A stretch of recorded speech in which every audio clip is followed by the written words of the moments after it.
今日好高興咧，可以同大家分享一下咧，關於奧米加3咧同埋長壽嘅秘密喎。嗱，咁奧米加3係啲乜嘢嚟嘅咧？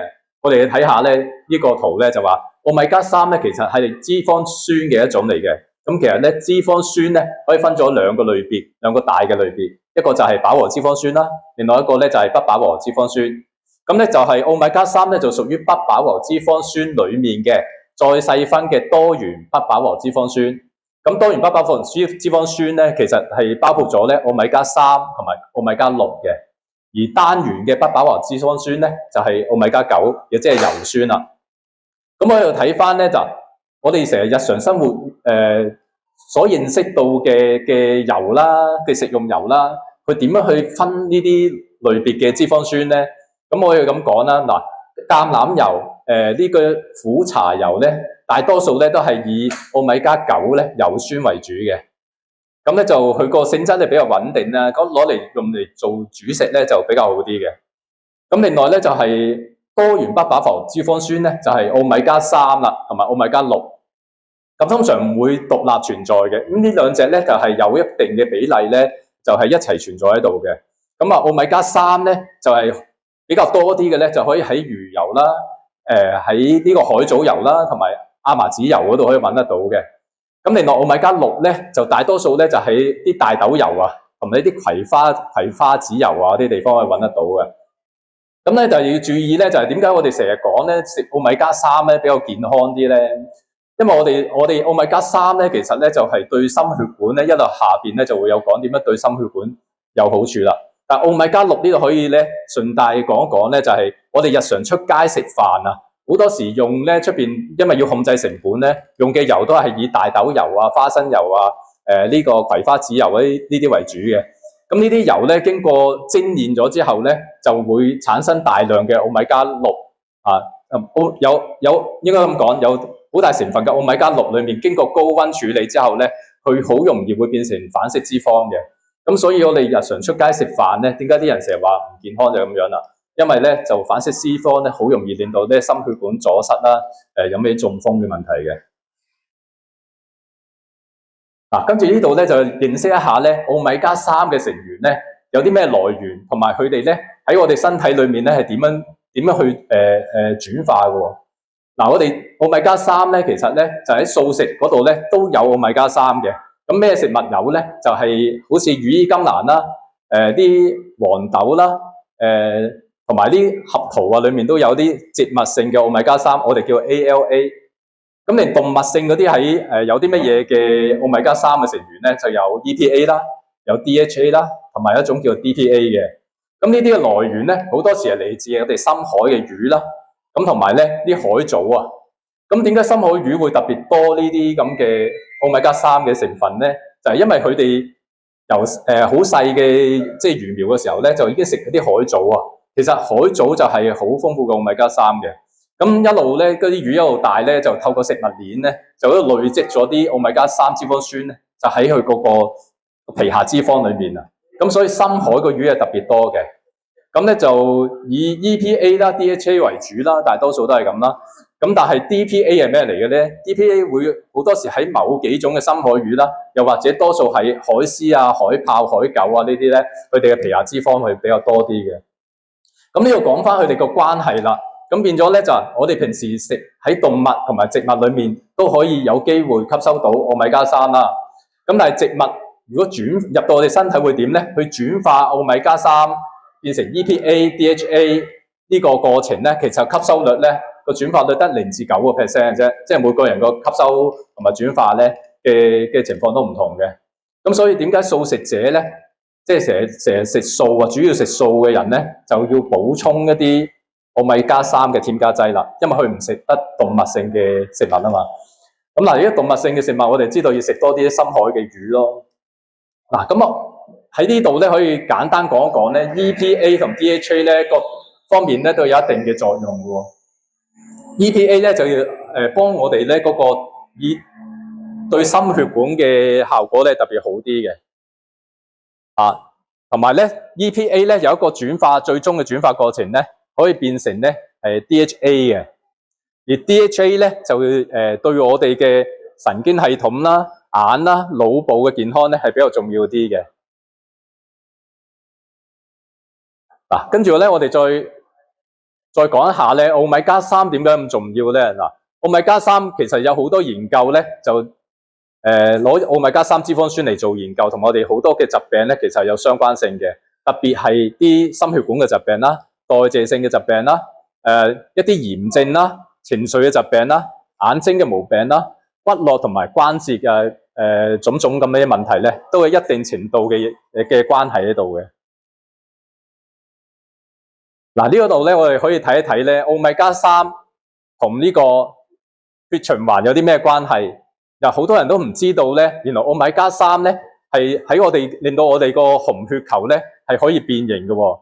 點解變形咁重要咧？就係話，當我哋個血管去到一啲分叉嘅微血管嗰度咧，如果個紅血球唔識變形咧，佢就入唔到呢啲微血管嗰度啊。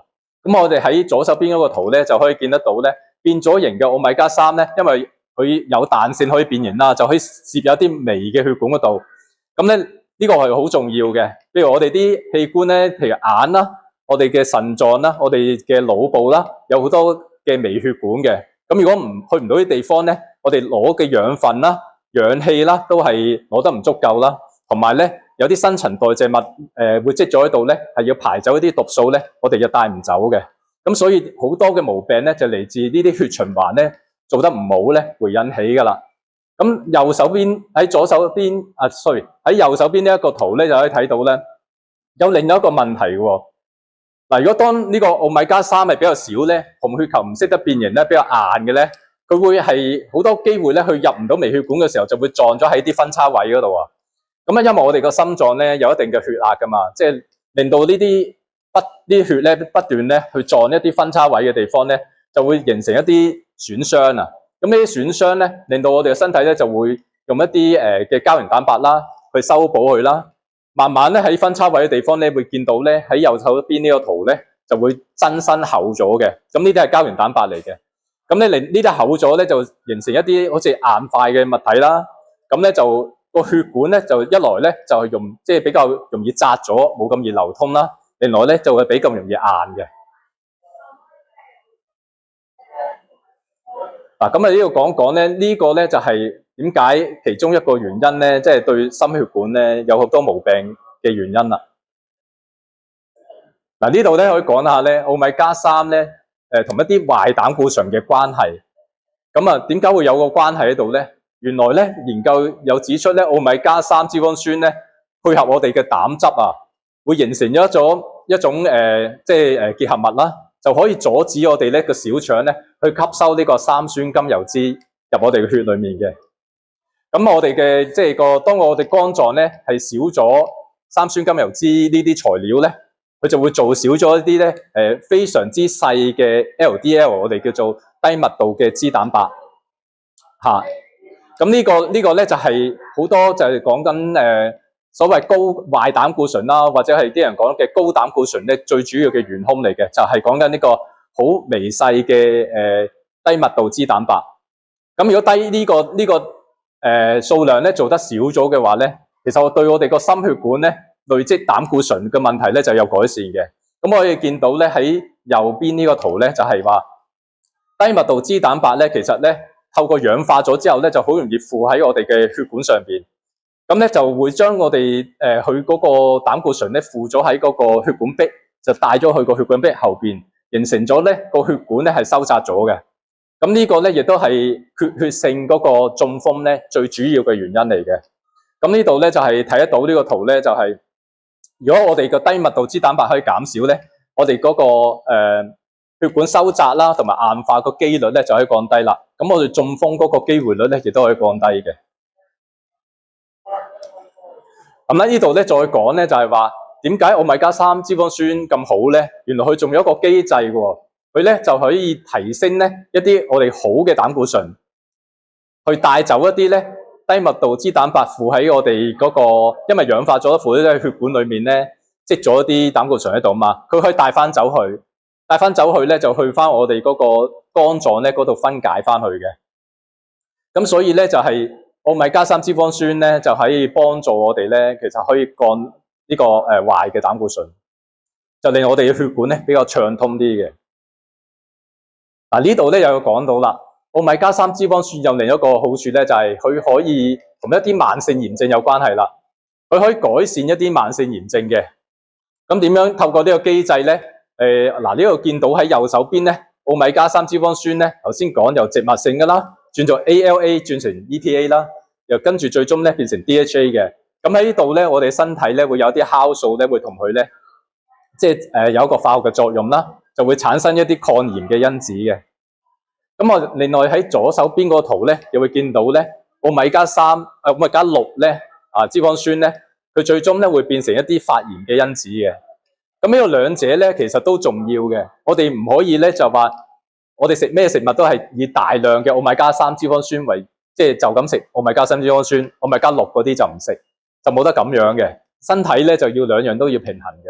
咁咧就美國心臟協會咧就有一個指引啦，就話最好咧就係呢兩種嘅脂肪酸，奧米加3同埋奧米加6咧係有達到1:1啊，或者係1:4啊呢個比率裏面嘅。咩叫1:1、1:4咧？就係即係你要相同等量嘅奧米加3同埋相同等量嘅奧米加6啦。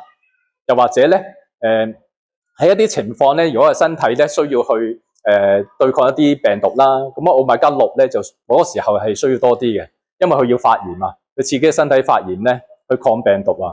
咁咧就所以點解有時咧要去到4份咁多咯？咁但係如果長期咧去到一個好高劑量嘅奧米加6咧，就正如我哋頭先講，成日出街食飯啊，用一啲大豆油經過即係精煉過嘅油啦，煮過咧，啲奧米加6太多咧，就會令到個身體咧就會好多慢性炎症喺度。咁我哋睇下啦，就頭先講啦，認識一下奧米加6嘅來源咧，好多時係嚟自頭先講嘅大豆啦，同埋一啲肉啦，甚至乎蛋黃咧，裏面都多喎。咁啊，因為有啲人咧成日話食雞蛋就冇上限啦，咁但係咧蛋黃裏面都有好多奧米加6嘅。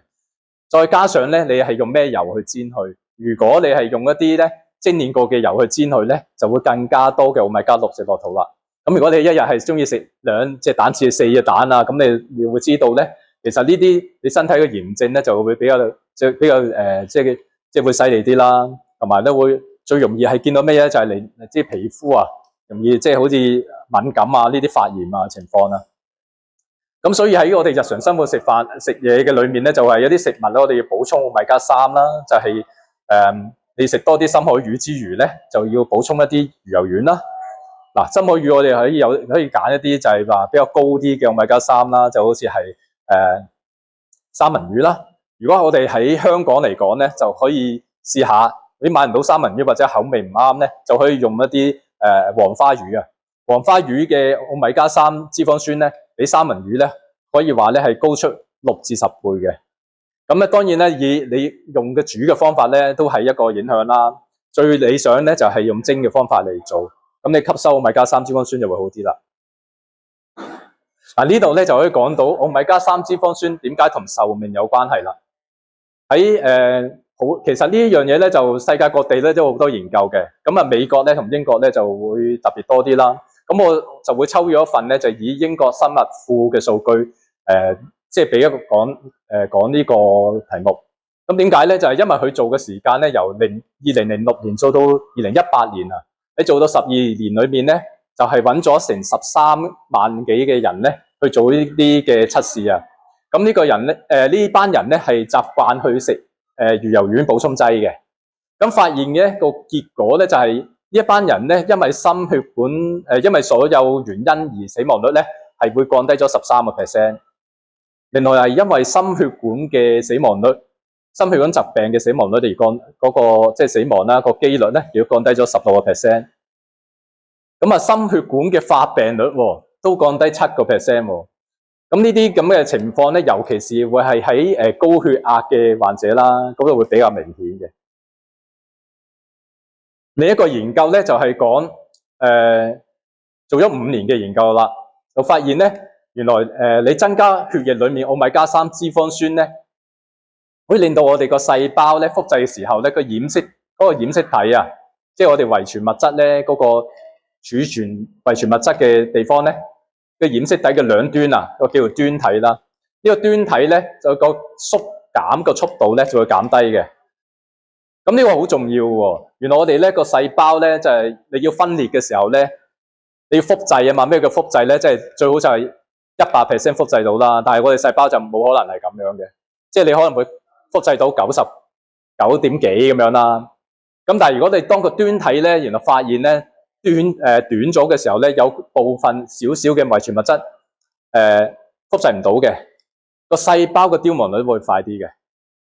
咁亦都解釋得到咧，點解你減慢咗呢個端體嘅縮短嘅速度咧，會令到咧我哋個壽命可以長啲啦。嗱，呢個咧就係有另一份研究咧就講咧，奧米加3脂肪酸喺血液裏面咧個指數啊，如果大過8%啊，我哋平均嘅壽命咧，平均個壽命指數咧，做咗5年咧，嗰個會會即係延長咗5年嘅。咁咧就另外咧就，如果吸煙嘅人士咧，佢個壽命率咧亦都係縮短4年嘅。咁呢個咧就發現比較唔同國家嘅人啦，就發現咧，美國啊、歐盟地方咧嗰啲人咧嗰個預期嘅壽命咧就即係比較低啲嘅，嗰個會短啲嘅。咁咧因為佢哋嘅奧米加3嘅指數咧係比較偏低啊，因為可能同日常咧食嗰啲快餐有關係啦。咁啊去到4% 左右嘅啫。但係咧日本人咧就因為佢哋以呢個食魚啊，呢個最中意食魚嘅民族啦，食深海嘅魚啦，就發現咧佢哋嘅血液裏面咧，佢高達個奧米加3指數去到8% 以上嘅。咁咧所以點解日本人咧就比較長壽一啲嘅？好啦，咁我哋又睇翻咧日常生活，我哋點解會缺乏奧米加3脂肪酸啦？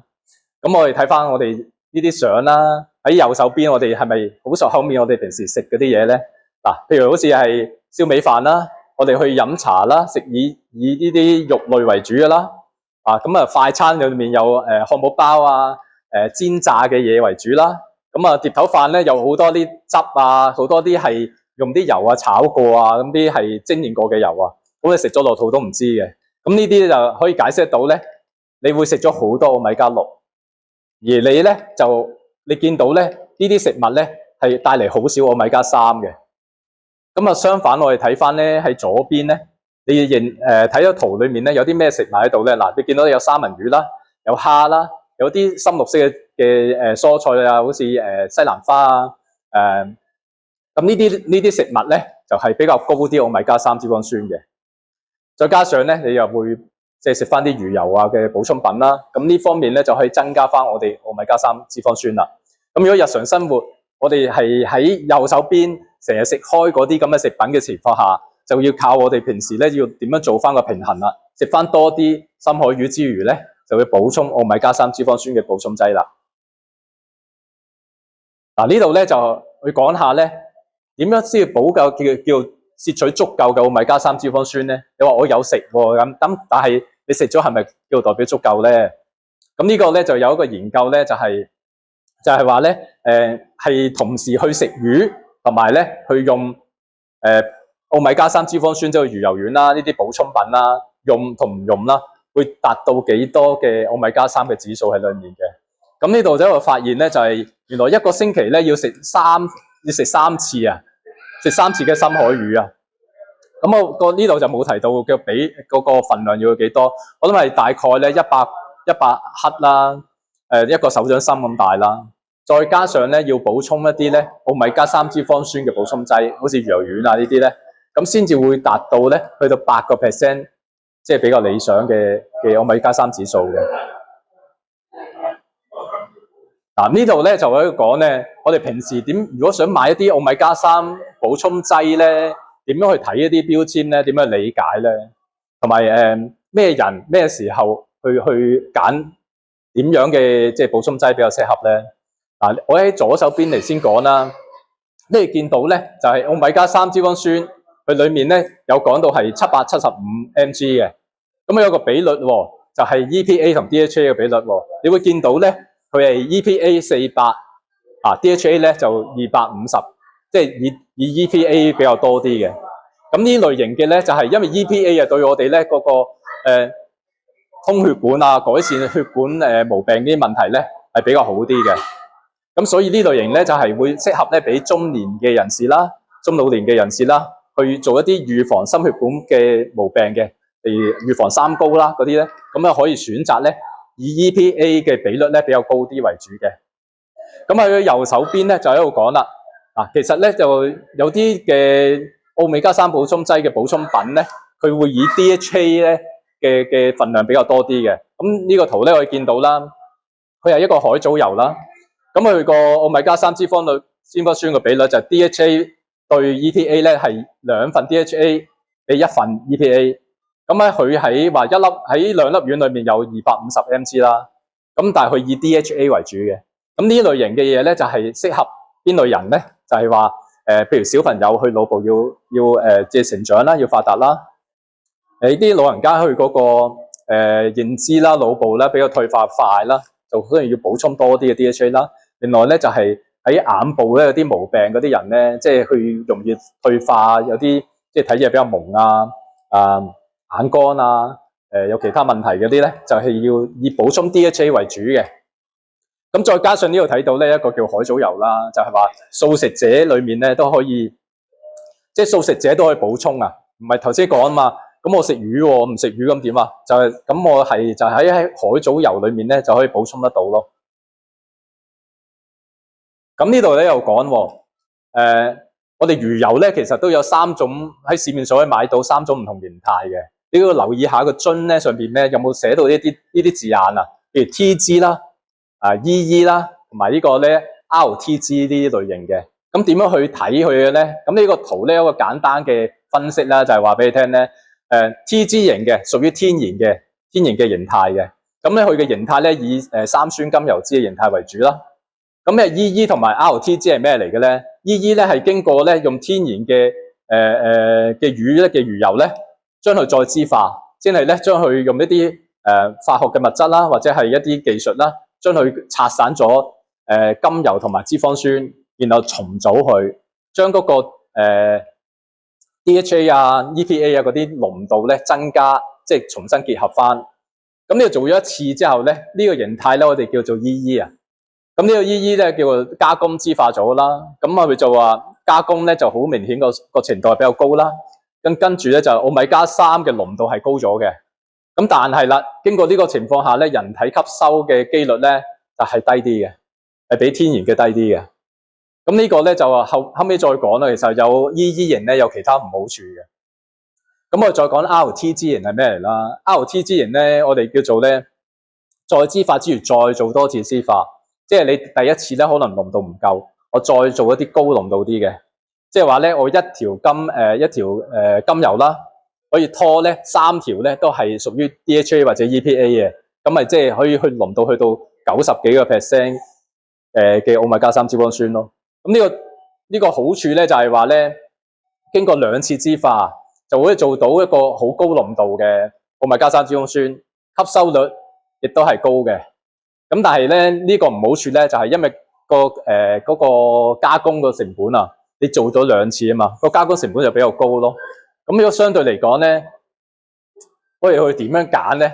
就係話天然嘅，雖然佢話個濃度比較低啲，但係佢吸收率係好嘅。咁即係話咧，如果你相比底下，你要買1粒 RTG 型咧係好貴嘅話咧，咁我成日食2粒嘅 TG， 我又可以補充佢個濃度啦。個吸收率亦都係好嘅，咁可以去咁樣選擇咯。咁EE 型咧就盡量唔好去揀啦，因為佢經過啲即係好多時係化學物質啦，佢抽取嘅時間即係排走翻啲化學物咧嗰個程度咧，亦都係唔知嘅。咁可能會停留喺我哋身體裏面啦。另一樣嘢咧，有一個研究咧係講到咧，EE 型咧對我哋一啲血管啊產生一啲硬塊咧係有一個關聯喺度嘅。咁呢個咧就唔詳細再講啦。咁但係而家咧就可以俾大家知道一下咧，有最新嘅技術咧，唔係話再脂化就一定係化學物質做出嚟嘅。咁喺左手邊咧可以睇到咧，德國啊有一個最新嘅技術咧，係講呢個臨界體，即係一個咧叫做超臨界嘅技術嘅抽取，叫做SFE。咁呢個係咩咧？你用高濃度嘅二氧化碳啊，去將佢用一個壓力咧。將啲魚油啊嘅奧米加3嘅成分咧逼出嚟啊，咁咧就可以提純啦。另一個技術咧就叫做咧超臨界嘅流體啦，經過一個叫做咧分層嘅分析咧，將一啲雜質唔同嗰個分子比率咧，將奧米加3嘅脂肪咧就抽出嚟。咁呢個情況咧係冇用到化學物質嘅喎。咁所以咧就通過呢個技術咧，我哋可以認知一下咧，點解有啲會好貴嘅 RTG 型嘅，即係點解佢貴又好咧？就係因為經過咗佢一啲新嘅技術去改良咗啊。咁可以去比較一啲呢個情況咯，先可以去選擇啦。嗱，呢度另一種嘅奧米加3脂肪酸嘅吸收嘅方法，佢咧就經過一個叫做脂質體嘅技術啊。咁脂質體係咩嚟㗎？我哋咩叫脂質體先？就係佢係本身係嚟自一啲藥物嘅技術咧，去發現咧原來咁樣可以提升我哋呢個吸收率嘅。咁啊有咩好處咧？就係第一，將一啲水溶性嘅嘢，即係我哋比較容易啲流失嘅啦，佢就俾我哋身體提升嗰個吸收率高好多嘅。第二咧就係就算你係油溶性都好啦，你都會經過我哋嘅消化系統噶嘛，咁有可能有嘅消化嘅液啦、消化酵素啦，咁將佢分解或者影響佢個即係吸收率嘅。咁再呢個脂質體咧就係經過一個咧雙層高濃度嘅磷脂技術咧，就將嗰個營養素啊個分子啊包咗喺個核心裏面。咁有咩好處啊？就係咁我食咗落去咧，就可以唔受我哋嘅胃酸啦同埋消化液嘅影響咧，就將呢個脂質體嘅磷脂直接帶到我哋喺我哋嘅小腸裏面個將個營養帶入我哋嘅小腸裏面，直接入血啊。咁我哋喺左手邊嗰度就睇到啦，嗱個分子咧接觸到嗰個細胞膜嘅時候咧，因為我哋細胞膜嘅表面咧都係磷脂嚟嘅，咁咪磷脂對磷脂咪相容咯，咁就可以個好處咧就係呢個脂質體嘅磷脂成為咗我哋細胞膜嘅營養嘅一部分，亦都可以將個核心嘅營養帶咗入去我哋嘅小腸裏面，直接入血。咁變咗就相對一個冇脂質體嘅嚟比較咧，就有研究就講到可以最高去到20倍咁高嘅吸收率嘅。咁呢個咧就係介紹一下啦，就呢個就係嗰啲素食者可以用嘅奧米加3脂肪酸咯，而經過脂質體嘅技術幫助你可以吸收好啲嘅奧米加3啊。呢度有另一個咧技術咧，就係話其實就唔係咩技術嚟嘅，係一個天然嘅南極磷蝦油啊。咁佢有咩好處咧？磷蝦油咧其實就係佢裡面有兩種最主要嘅營養素啊，一種咧就係叫做海洋磷脂型嘅奧米加3，另一種咧就係蝦青素。咁有咩好啊？海洋磷脂型咧，佢個好處就好似呢個圖咁樣啦。佢因為比較短啦，個分子比較細啦，佢經過磷脂咧。會因為磷脂啊，頭先佢講啦，我哋嘅小腸裏面個細胞膜咧表面都係磷脂啊嘛，咁咧就會個吸收率就好高嘅，直接可以帶入去嘅，咁即係去拖住嗰個奧米加3就帶入咗我哋個細胞入咗去血裏面啦。咁呢個就係吸收率高嘅好處啦。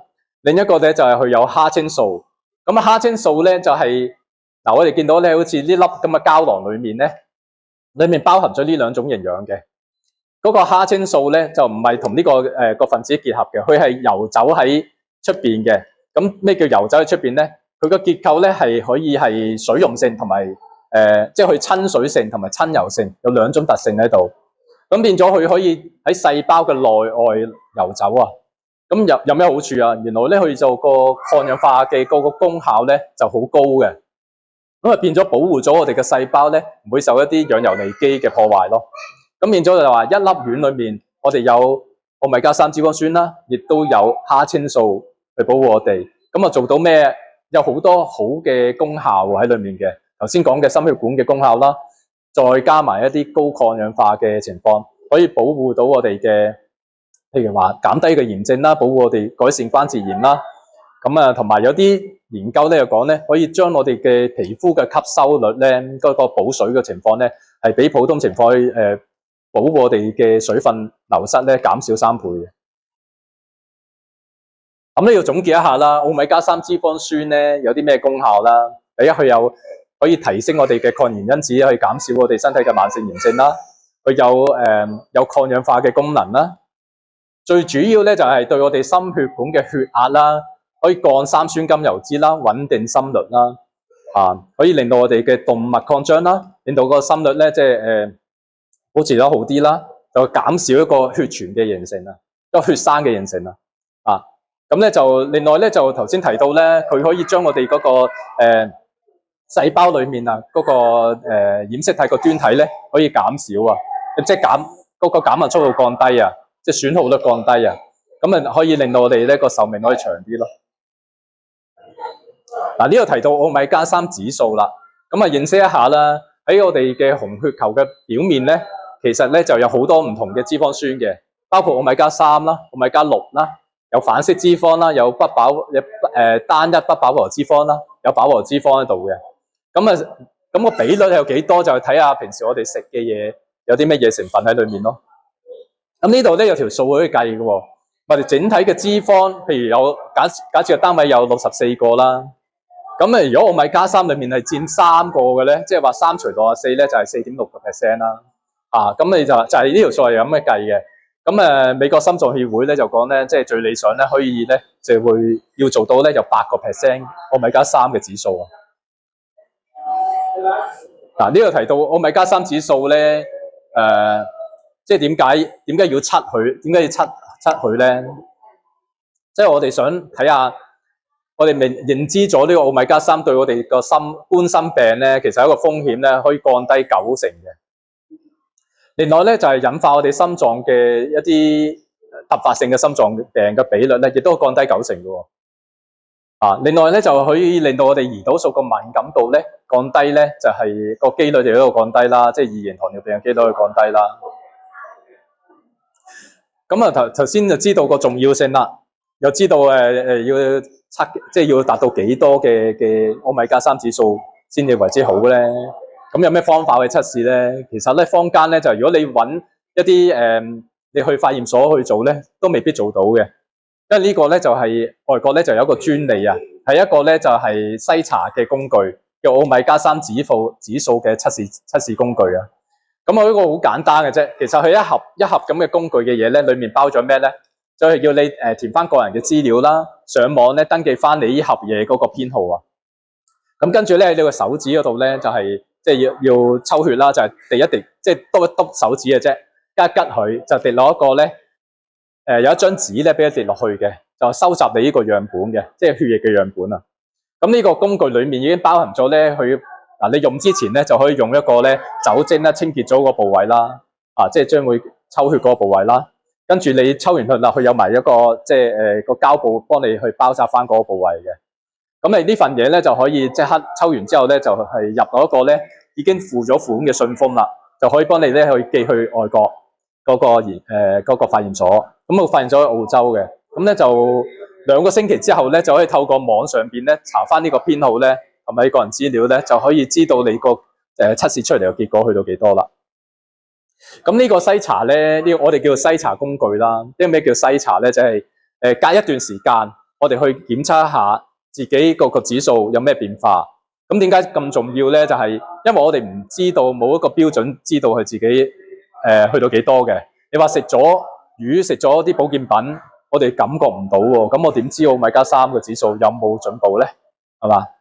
呢個篩查就話俾你聽，你進步咗達到標，而 keep 得好嘅話，你嘅生活習慣啦，你平時食嘅嘢啦，你嘅補充劑嘅份量啦，你都係做得好嘅咯。